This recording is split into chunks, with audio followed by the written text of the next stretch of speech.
Hey, hi. Welcome to Someone Else's Movie, the original podcast where an actor, writer, director, or nebulous industry figure gives a little love to a movie they didn't make. I'm Norm Wilner. I'm a programmer at TIFF now, and this is the other thing I do. My guest this week is Nathalie Bibeau, a filmmaker whose 2020 documentary The Walrus and the Whistleblower, about the efforts of activist Phil Demers to free a captive mammal at a Niagara Marine Park, won the Audience Award at Hot Docs that year. Her latest project, a miniseries called The Unsolved Murder of Beverly Lynn Smith, is now streaming on Prime Video, and you should check it out. Nathalie picked Into the Wild, Sean Penn's 2007 adaptation of John Krakauer's book about the strange odyssey of Chris McCandless, a college graduate from suburban Virginia who upended his life in the summer of 1990 and, over the next couple of years, wandered around America, eventually making his way to Alaska for reasons he never managed to articulate to anyone. In September of 1992, his decomposing body was found in an abandoned bus near the Stampede Trail. He was 24 years old. Penn's film casts Emile Hirsch as Chris McCandless, with Marcia Gay Harden, William Hurt, and Jenna Malone as his family, and Catherine Keener, Hal Holbrook, Kristen Stewart, Vince Vaughn, and Thur Lindhart as the people he meets along the way. It's an observational drama that doesn't try to understand Chris exactly. It just wants to follow along with him, and be there with him at the end. There's a poetry to that. This is Someone Else's Movie. Movies like Into the Wild, for me, are the reason why theaters were invented and why we need to keep them to stay alive and well as humans. It's just... Good answer. Yeah, it is just dripping with so much of the dirty, beautiful, pained and soaring human spirit. And for me, watching it for the first time in the theater gave me a deeper sense of that collective experience that's possible in a theater. Nicely put. I saw it at I guess it was a TIFF screening, a preview screening. And the thing I can remember thinking was that the audience wasn't big enough. Like it felt like it should have had a full crowd. And I saw it with a handful of people, as is how it works, really, in press screenings. And I remember thinking that I had read the book. I'd read Krakauer's nonfiction novelization, really, right? Because it's somewhere between reportage and interpretation. And I remember thinking that Penn had found a way to do that worked, that actually captured the thing that can't be, or rather not captured, but it acknowledged that there are choices that can't be explained, that we can never really know Christopher McCandless. And that's hard, right? I mean, you think about movies like The Perfect Storm, which sort of do the same thing and try to dramatize a nonfiction narrative, and they just leave you with the time to think about how much of what you're seeing is pure fiction because they've had to invent it. Mm-hmm. And with this, there's the sense that there are, I mean, like a third of the film is material that we could not possibly be certain happened. Mm-hmm. And yet it's consistent and believable in a way that, like, he finds an artistic platform for it. I'm reaching for big, lofty terms, but I don't know how you do that in a way that feels authentic and genuine, even though it sort of acknowledges that it's just an interpretation. Mm-hmm. Well, it's the access to those universal truths where the details in some ways don't matter because they are a reflection of the greater thing that's being told. And I think throughout the film, for me, I felt like I was accessing so many of those universal truths that are so neatly tied up and structured to build almost against each other and give each other power. Like all of these various structural elements are wound so tightly and they build and collide into each other that you feel these truths and who he might have been, who he was, who you think he could be. And so you're able in this wonderful way to access some truths about the character, but at the same time reflect on who you are in relation to that character, you know. And for me, the film had, it obviously, created this lasting impression. But in my life, it's had this interesting trajectory because, I saw the film and I was pregnant with my first child and I didn't know that I was pregnant yet. And he turned out to be a boy. And I they have been raising a boy now since that film came out, and watched it some time ago, 3-4 months ago, with that boy who had his own reaction to it. And now, as a mother of a boy, as I'm watching that film, these truths you talk about in the spirit of Chris and the journey he was on and the spirit and journey of his parents, I'm seeing it differently now. And so that to me is an example of this wonderful portrait of a film, because it actually evolves with the viewer. And if you watch it at different times in your life, it's going to mean something different. Yeah. I mean, all the best films have that life, right? They'll just keep turning prismatically towards us, and they don't change. It's just us, which I find absolutely fascinating and almost mystical as far as art goes. Yes.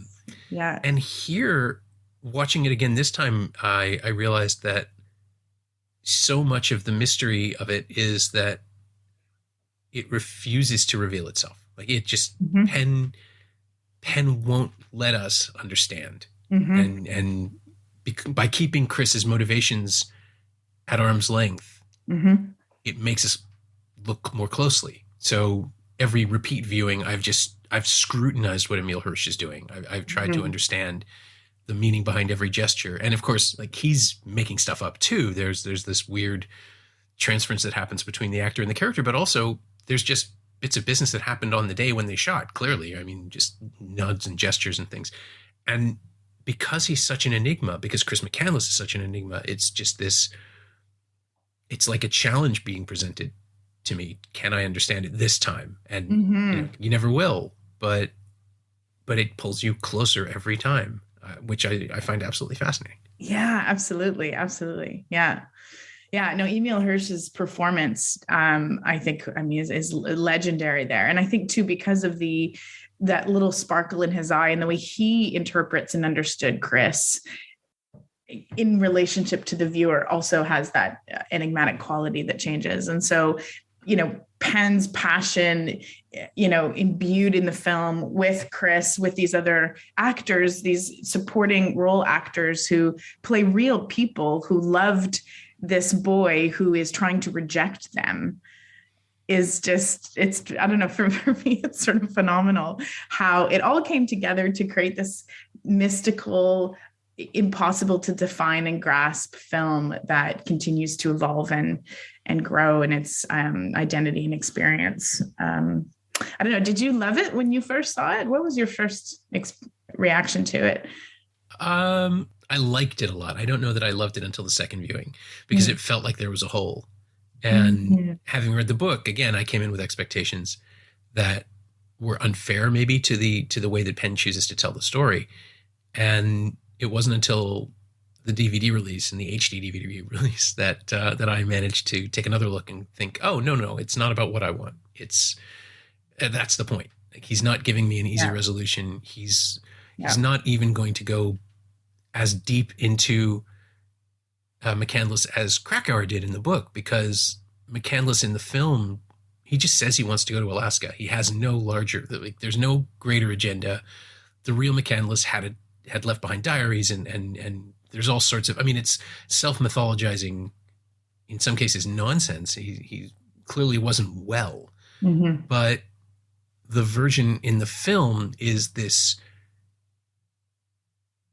pure spirit, like an adventurer, like somebody who doesn't belong in the present day, someone who's out of place. I think the last time I watched it before this, I think I had fairly recently seen Close Encounters and rewatched it, and that felt like a connection. Like what Richard Dreyfuss is doing as Roy in Close Encounters is playing somebody who needs this but doesn't know why and can't understand it. And what Hirsch is doing as McCandless is this almost beatific serenity. Like, he's certain that this is what he needs, to the point where it's self-evident and he doesn't need to explain it to anyone else. And he just sort of shuts down any inquiry. This is the thing that has to happen, which becomes, because of the trajectory of the film, it becomes this weird martyrdom track. I was just thinking that exact same word, martyrdom. That's exactly right. All of those images with him, lying flat on his back in the water, nude, floating down and arms open, and the swirling shots of him on top of mountains, and his serene face for so much of the film, and this quest that you're willing him to stop, and especially as the characters of the parents soften and you start to see them more as humans, you understand less and less why he's doing it, and yet you are with him more and more.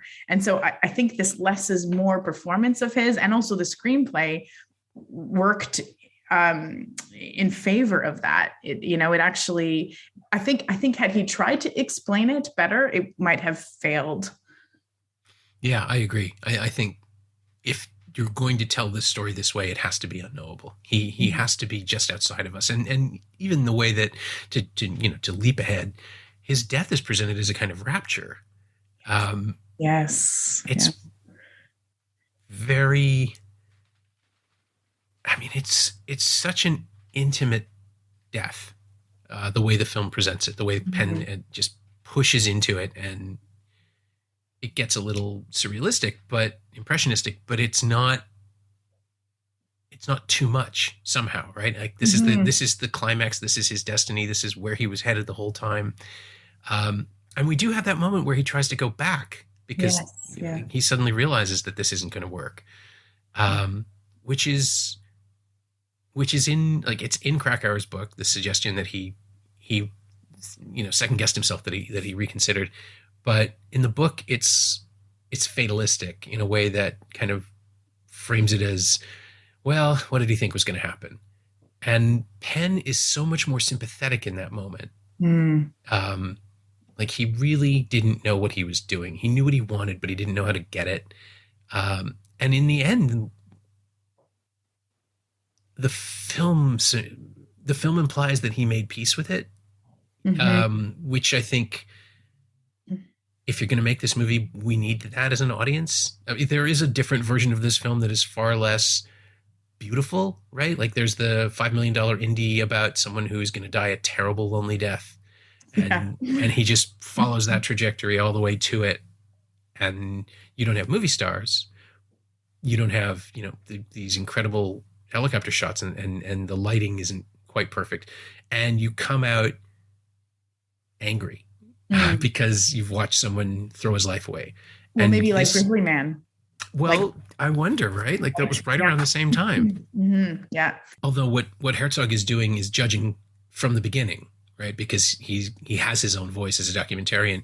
Penn is so much more sympathetic to this young man who did throw his life away, but clearly Penn doesn't think that was what his intentions were. I don't know that Penn knows what they were, but I think I can just picture him reading the book and going, no, he didn't kill himself, and making the movie as a result, almost as an act of correction.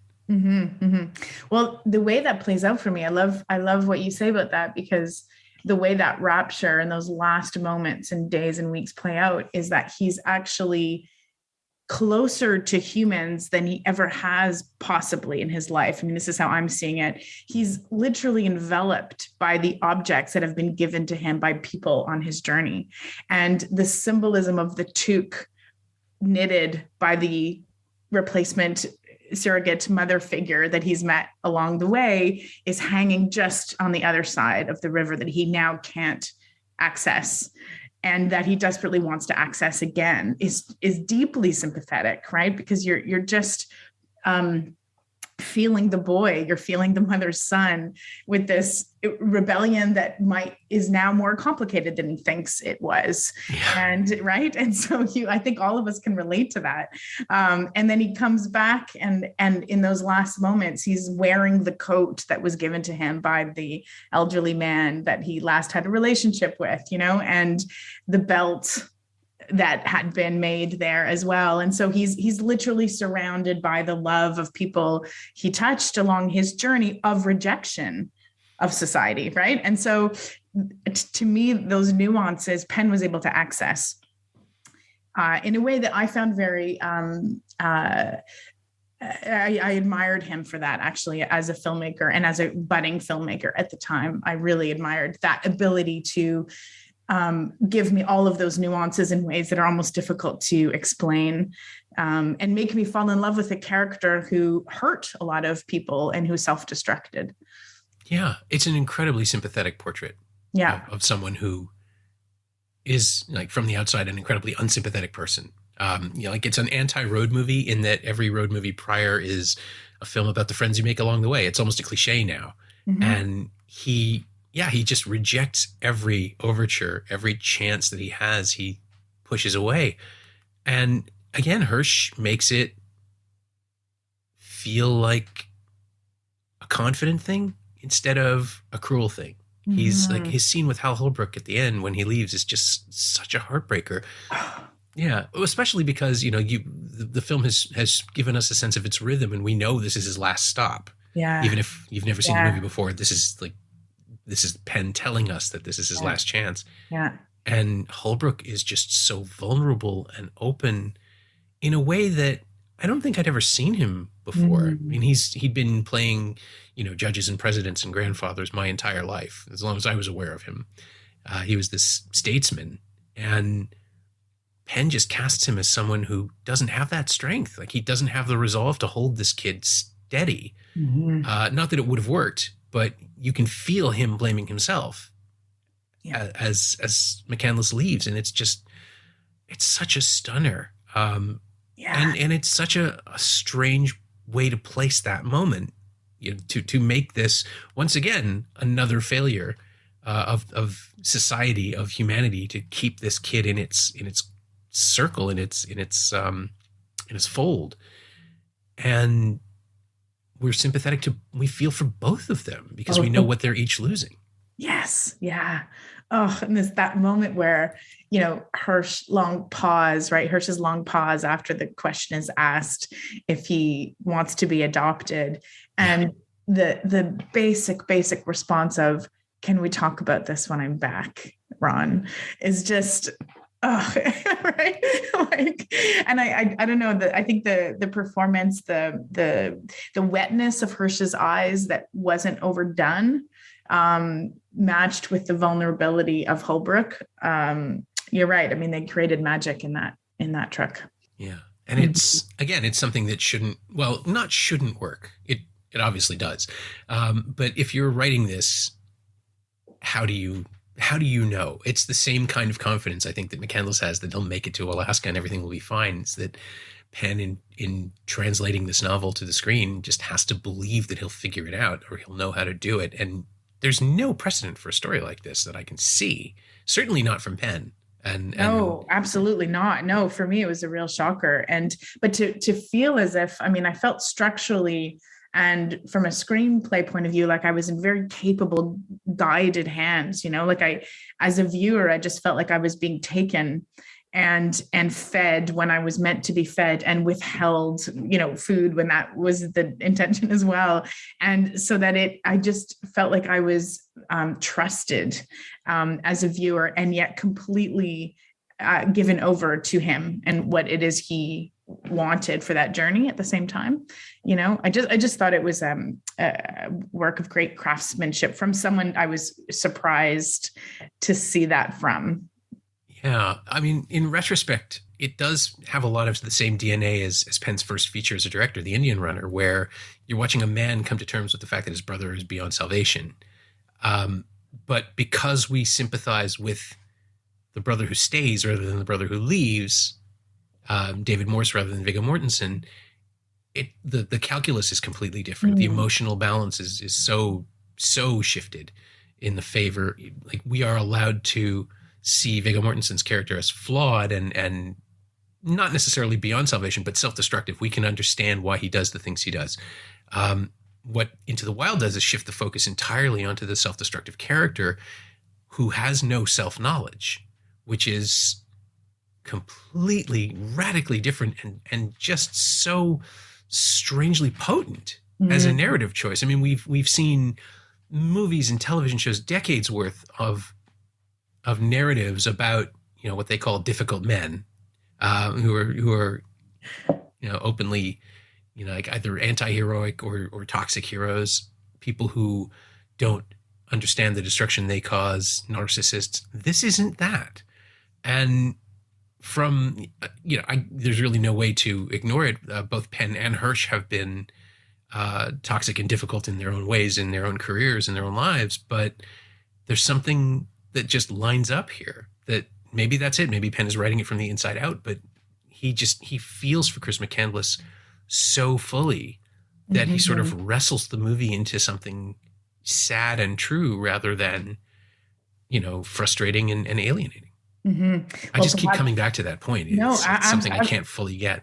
Absolutely. Absolutely. Well, perhaps inside of every difficult man is a sympathetic portrait of those deep wounds and flaws, right? And I wonder if you're right that Penn reflected on some of that from the inside out, as Hirsch did, and it's always been attracted to those types of stories that portray men in these ways, that actually demand us to look closely at men, perhaps because I'm not one. And so I have always been drawn to those kinds of stories and those kinds of character portrayals. And, but there is something, as you say, that's different in this, and that this young actor, how old was Hirsch when he did this? Like, he must have been 21 or 22, maybe. Yeah, exactly. To be able to access some of this at that age is incredible. And to do it so quietly with so few words,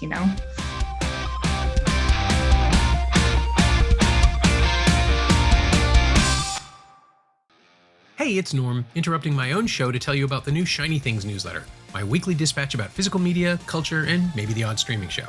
This week, I wrote about Singin' in the Rain, Beverly Hills Cop 2, The Man Who Shot Liberty Valance, and 2 box sets of Claude Chabrol movies. You want to read that, right? Subscribe for the price of a latte at shiny-things.ghost.io, or find a link at the Simcast Twitter account. It's me. I'm writing about movies again. Come check it out.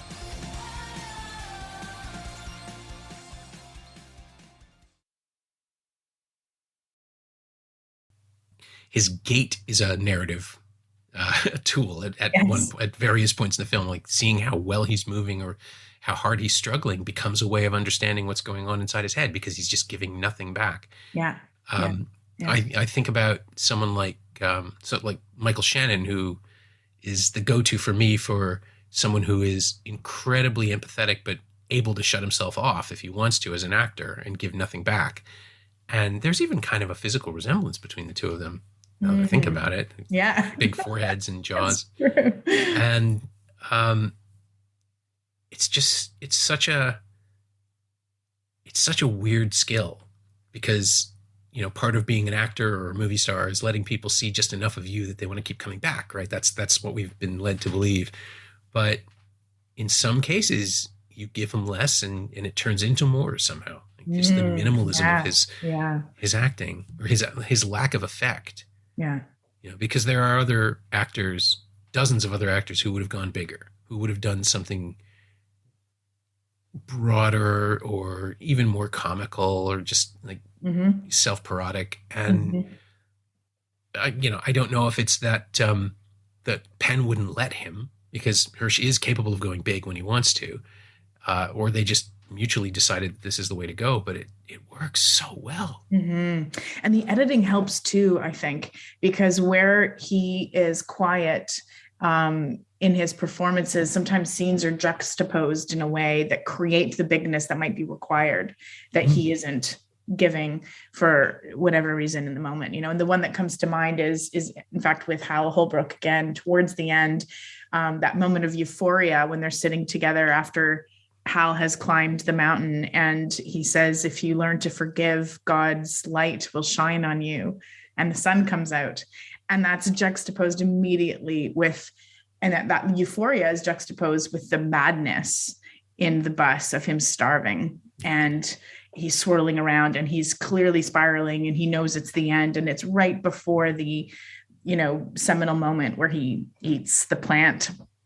So I think that cut, we've been brought to the very precipice of the beginning of his journey, and then we flash forward to the actual end of his journey, and those two scenes juxtaposed like that created this spark, this bigness, I think, that was perfect because the acting wasn't and didn't have to be.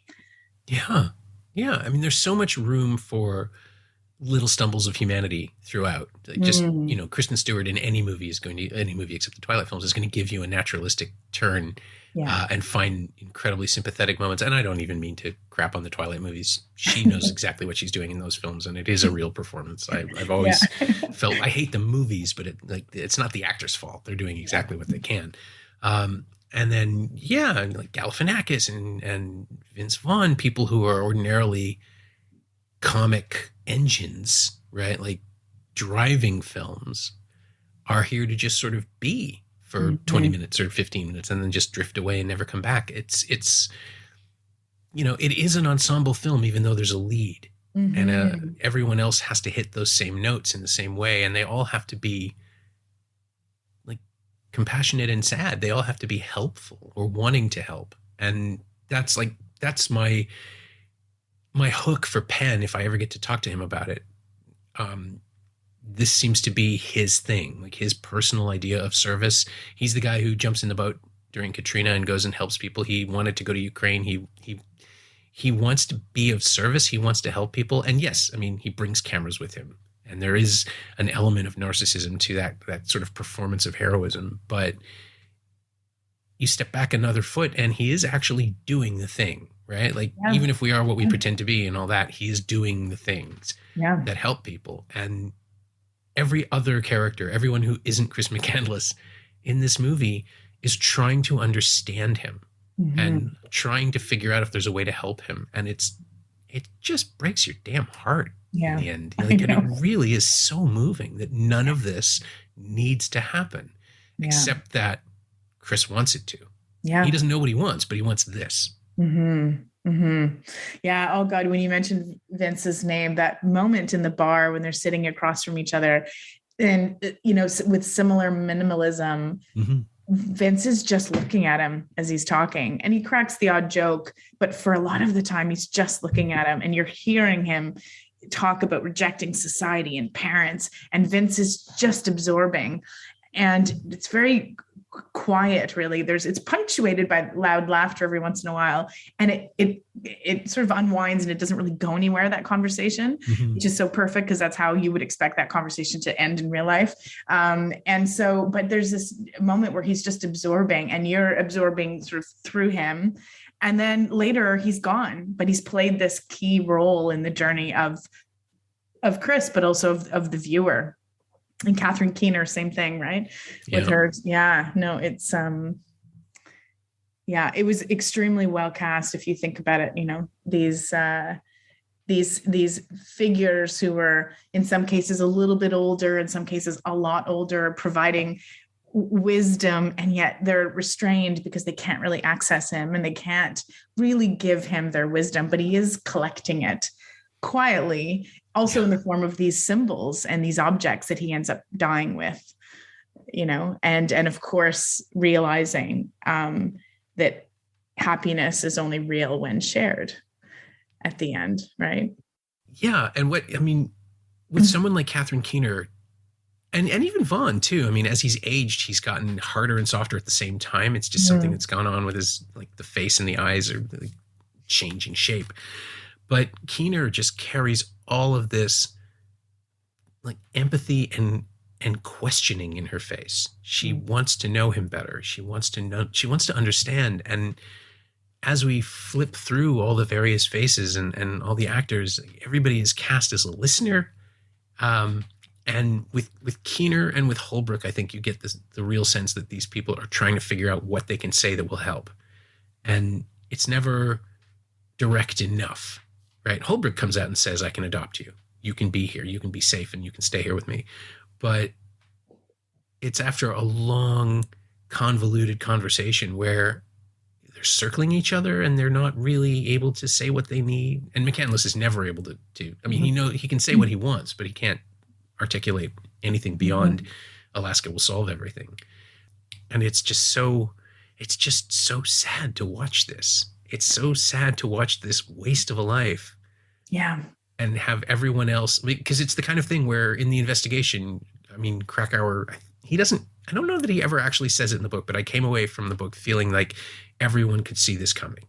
Yeah. Every single person knew that if he got there, he wouldn't make it because he just wasn't prepared. He had this, the Alexander Supertramp persona. He has this idealized, hippie is the wrong term, but there is a sort of crunchy grass-fed ideology that he's invoking that isn't going to save him. And he just doesn't know what he's doing. He just knows what he wants to do.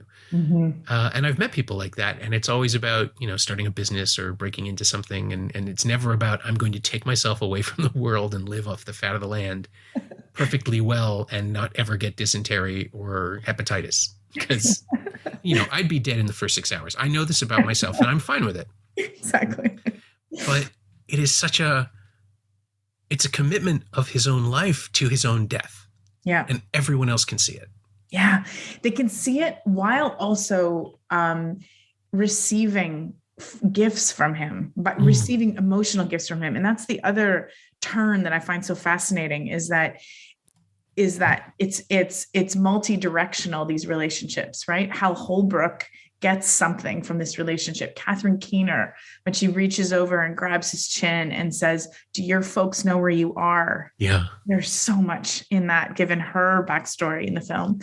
And her, obviously her relationship with her, partner is improved by the mere touch of this magical creature, right? This mere entrance into their lives. So that relational aspect to me really fed Chris and it improved on reality, perhaps, around the effect he had on other people, which is also part of what you were saying earlier in terms of the sympathetic portrayal. Because if someone can be so loving and so generous in his, not actively generous, but just by being himself, touch others and create an emotional reaction in them, why does that life need to end that way? And, it adds to the sadness of it is that he is giving to the world just by being his egocentric, self-destructive self. Yeah. Yeah. I mean, and it comes back to the religious metaphor, right? Because there is a messianic attitude right. to Chris, not to anyone else. They get to be his disciples after the fact. Yes. And in a way, I suppose they do spread his gospel by talking to Krakauer and thus to Penn and to make the movie. But I just don't know what his teachings are, right? I mean, nobody seems to have a beat on what it is that he believes other than that he can't be around people anymore and has to leave. Yeah. And that's especially, I mean, this is the first time I've watched it since the pandemic. And after 2 years of isolation and not seeing family members and friends and talking only abstractly or over Zoom or phone calls, we very clearly need people. We don't need everybody. I've also discovered who it is I don't need to hang around with anymore. But yeah, it plays so differently now. A story about self-imposed isolation after all of this. Maybe that's why it just landed so hard this time. No, absolutely, absolutely. And I think the tragedy as that unfolds is this mere fact that even though, what he's giving to these people just by being in their lives, at least as portrayed by Penn, and that the ultimate irony and tragedy is he seems to realize this in this moment of rapture at the end with his death, to me is a fable, actually. Really when you look at it now from our perspective, seeing the film in this pandemic time resonates completely differently. As you're saying, and yeah. How often have you revisited it? Is it I've seen it probably 4 or 5 times, maybe more. But recently, it's interesting. I started to watch it again. And like I said, I had watched it with my son, who's just starting to be able to be old enough to watch movies that I have loved, that are a little bit more adult. And so, just starting to sort of introduce certain things to him, and introducing this was a mind-blowing experience because of his own reaction to this boy who's not much older than him, who makes these decisions, and the reaction at his death was hard, actually. I mean, I haven't seen my son have reaction like that to a film in a long time. I mean, he buried his head in the sofa and started crying. Wow. And, I sort of shut it off because I realized, maybe we've gone too far, but he just felt something very, very strong. And I think in part because he was watching this figure who he's somehow related to, my son's a big naturalist, he wants to save the planet and believes in all of the superficially these things living on the land, right? But to see how far it was taken and the rejection of other things, and of course, the hubris and how it all ends was just so much for him. But we had this really powerful talk after about human relationships, and he says, why couldn't he understand what he understood at the end earlier? That was his child's question was, why did it take all of that for him to understand that actually happiness is only real when shared? And so all that to say, after that experience, I've started to look at it differently, and even recently, watching it, William Hurt having recently passed, and his performance in this film, like how he portrayed this incredibly flawed father, that incredible moment on the pavement when the pinnacle of their grief, when the mother is longing to set a fourth place at the dinner table after 2 years of him being gone, and the father is out and falls on the ground and pulls up his pants and reveals he doesn't have any socks on because he's longing for the boy he lost and the boy he was. So watching those performances now, I'm getting something different out of it as a parent. I'm watching it as a parent. Sure. Whereas when I first saw it, I was not yet a parent. I was growing one, but didn't know it, and related and had just come off a backpacking trip in Ethiopia, and had lived on very little at the time, had lived quite an ascetic life for a while, and had just come back to the city and was paying $4 for a latte. And so I was incensed by this, right? Incensed by this idea that the privilege that I had in life, and seeing Chris reject all that, I related to him. I was applauding him for it, right? And now, of course, all these years later, seeing it differently. So I've seen it, 4 or 5 times over time, and have always gotten something different from it. I'm just trying to figure out how this leads to the documentary series, and I'm not totally sure. Ordinarily, I would close by asking you if there's a connection, but we don't feel, it doesn't feel like we're there yet. So I don't know. They're both stories of people who obviously didn't need to die. Yeah. But beyond that, that's a terrible comparison. No, absolutely. Well, no, I mean, maybe there is a connection sort of through Phil, just through the characters, I mean, that, Chris that we're talking about, and Phil Demers, who has odd parallels to this idea of, a martyrdom and a quest that can't quite be explained, and, not being able to fully access what it is that he wants when he wants the walrus, and then through, and another eccentric character, and then through to, Al Smith, who has had his own sort of eccentric path, and a story as well that has so many nuances and holes in it. I mean, it does kind of work. They are both on missions that they can't articulate to anyone else, right? Yeah. That no one else can understand. No, exactly.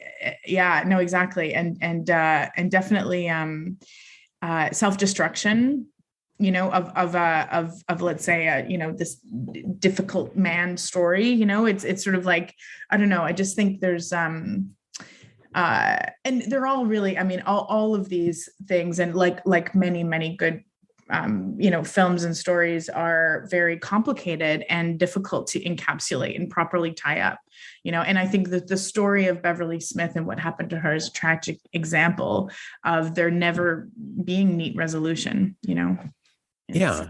And it's an unknowable event in the same way, I guess. Yeah, it is actually. It is, unfortunately, an unknowable event, because even if you are convinced that you believe who did it, as the family is, the physical evidence isn't there, certainly not enough to convict him in a court of law. So it is unknowable, and it's a grief and a tragedy that's unknowable, like Chris's tragedy, and in some ways even Phil's, even though it's not a tragedy in the same sense, but it is mired in complications and volatility and self-destruction, as well. He's lost so much is the thing I keep coming back to about Phil, is that he's done the thing he wanted to do, but it's taken everything from him. Yeah, it's taken a lot, and it has, but I think in his mind, he's also gained from it. He's gained a certain stature on social media, and for him that means something. And he's gained a platform, for him to advocate for the things he wants to advocate for. But you're right that there is, in the balance of things, perhaps more loss. But what he's been able to keep, I suppose, at the end of the day, is his convictions. And maybe you could say the same about Chris McCandless, is his convictions. And this, despite all the odds and, this drive, this quest that is, difficult to understand and, loathsome in some ways and admirable at the same time, has this tragic kind of end. And I mean, Phil's ending is unknown, but I think these complicated characters I'm very drawn to. That's for sure. And I think being able to portray them in ways where you don't always have to know the answers. I had a great conversation with someone recently about the series, where that it is okay to frustrate viewers. It is okay not to give them all of the answers, so that they can come up with their own, but that also it stays with them and it evolves over time. Yeah, I mean, that's definitely the sort of the landscape of the true crime documentary has, ever since Serial, really trended more towards that. The idea that it's okay not to know, well, not that it's okay not to know everything, but the idea that ending on a question mark is acceptable. I guess, I mean, it goes as far back as The Thin Red Line, right? With Errol Morris, but he carved out an alternate theory that's pretty convincing, and then events overtook the movie. But when it's something like this, where you're just staring into a decades old abyss of cold cases, we want the solution, but like narratively, we're all trained to expect a solution, and then in the last few years, it's just sort of mushroomed into all of this cultural acknowledgement that you can't know everything, that we can't solve everything, and you can see who's dealing with that well and who isn't handling it so well. Absolutely. But it also, I mean, it sounds trite, but I mean, it's a reflection of real life, right? I mean, it is, I think it is actually turning the, tropes on their head, in a sense, because we can't possibly and will never know everything that we need to know in our real lives. And so I think treating stories with the same kind of respect for that real life, certainly in documentary, is not necessarily a bad thing. I guess I'm not surprised that there's no clear resolution coming, but well, the title kind of gives it away. Yeah, exactly. But I think, again, that's fine. There is a lot of, totally. But there is a lot of, I don't know, again, I think with Into the Wild, with my Walrus and the Whistleblower film, and many, many other films that I've seen, and the series, you learn as much as you unlearn. And I love that. I just find, as a viewer, I love that. And so as a creator, I don't always tell stories that don't have neat resolutions. Sometimes I can tie things up. But I find open endings and those nuances are very rewarding as a filmmaker. Yeah. Well, I mean, as you say, that's how most of us just exist. That's how life goes. That's how life goes. Exactly. Exactly. My thanks to Nathalie Bibeau, whose new documentary series, The Unsolved Murder of Beverly Lynn Smith, is now streaming on Prime Video. You can also find The Walrus and the Whistleblower on CBC Gem in Canada. Check them out. You can find Nathalie on Twitter at NatBibeau, NatBibeau, and you can find Into the Wild on Blu-ray and DVD from Paramount Home Entertainment. I still have the HD DVD. It's also streaming on Netflix in the US and available to rent or buy on most VOD platforms in North America. As always, you can find me on Twitter at Norm Wilner, and you can find this podcast on Twitter at Semcast, S-E-M-Cast, and on the web at someoneelsesmovie.com. And the first year of this podcast is still available for just $20 at payhip.com/Semcast. That's the first 52 episodes of Someone Else's Movie, 46 of which aren't currently available anywhere else. And I remind you, my brand new weekly newsletter, Shiny Things, is there for subscribing at shiny-things.ghost.io. As for this podcast, our theme song is by The Last Year. If you like it or the show in general, please say so. Leave a review wherever you've been enjoying us. Every little bit helps, it truly does. And check out the other shows on the Frequency Podcast Network while you're doing that. Stay safe, watch movies, wear a mask if you go out, get your booster when you can. I'll see you next time.